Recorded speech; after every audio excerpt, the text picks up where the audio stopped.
The name means situated far away, and they weren't joking.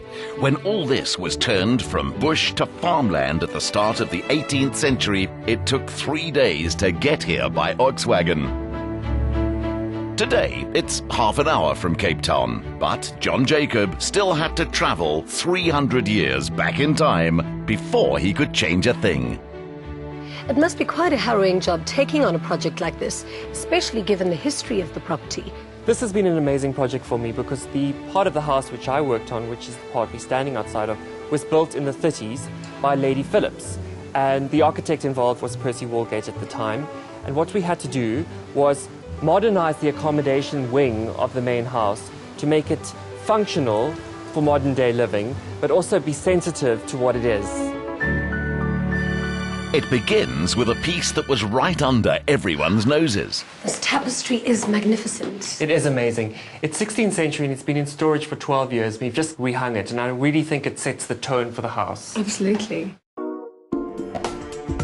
The original homestead is now a museum, so to relive that experience, you need to be invited to stay at this private residence. What a great room.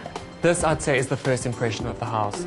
And what we set out to do here was modernize the space. We opened the space up. And the concept for the space was bringing the white garden into the dining room. I know that's a cliche, but we did do it here. And how we did it in this environment was we actually took a Helderberg scene, which is the Helderberg, is the mountains from around the farm, and painted a Helderberg trembloe in the dining room. And how that was done was we painted it on fabric, and it took the artist 3 months to paint.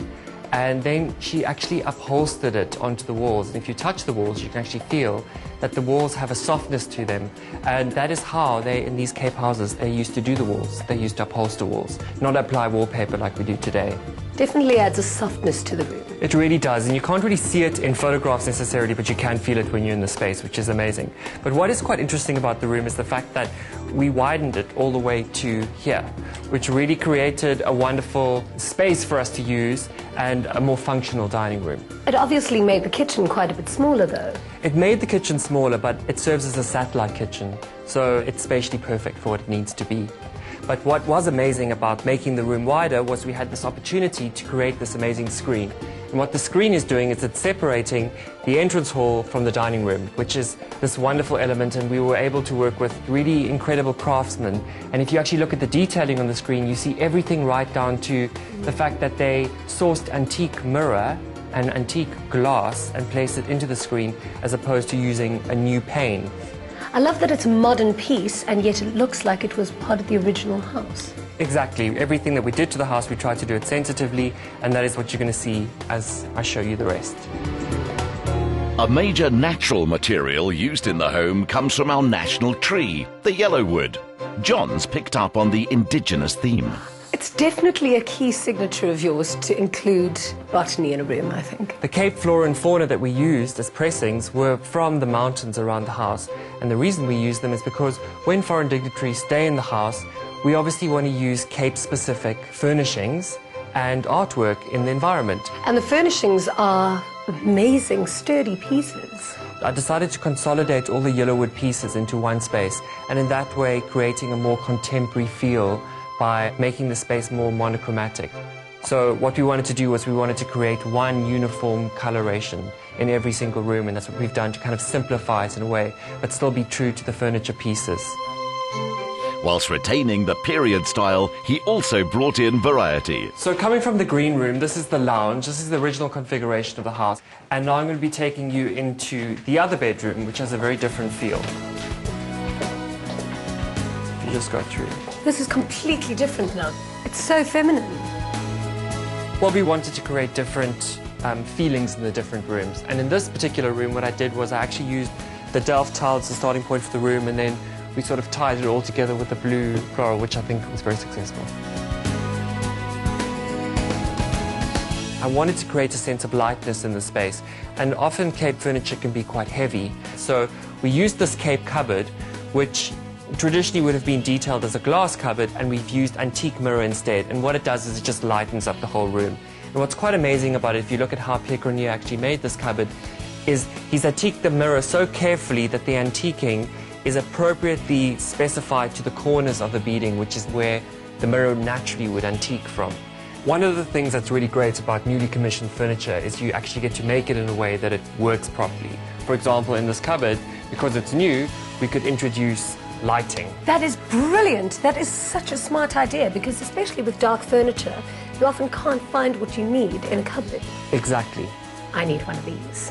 Love this cupboard. You've actually been sneaky with quite a few elements in the room.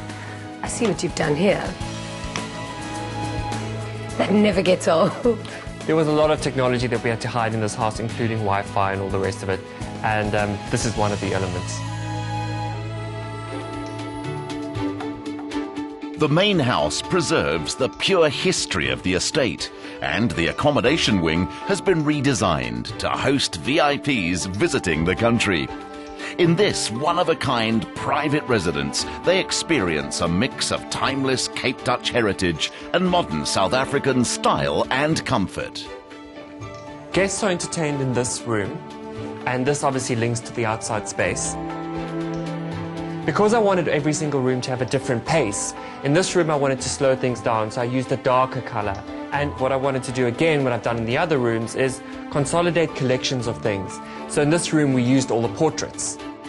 Due to the proportion of the portraits, it uses what we have vertically in terms of the height to create a sense of space, because it's not very wide, the room, but it does have some nice height.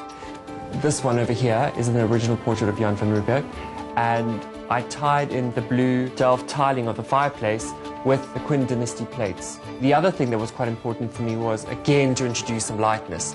And how I did that was by flanking the fireplace with two mirrors that I picked up the detailing of the windows. And then I repeated that on both sides of the fireplace. This room really does have quite a regal feel to it. Well, that's actually quite funny that you say that, because wait until you see the guest book. Okay. Jeannie, let me show you some of the people that have actually stayed in this house.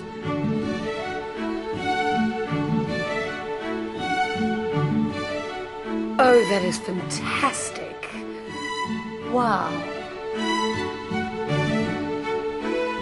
Bill Clinton. I love Bill Clinton. And Hillary. And Hillary.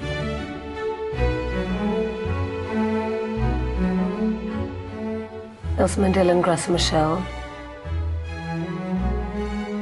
The Prince of Wales and the Duchess of Cornwall. I think it's very important that you sign the book. Oh, no, it wouldn't be right. I don't have a title after all. But you're the Queen of Top Billing. That's why I love you. With such a rich backstory of architecture that's unique to this corner of the world, we can celebrate its originality, flaunt it tastefully, and John Jacob has shown the way.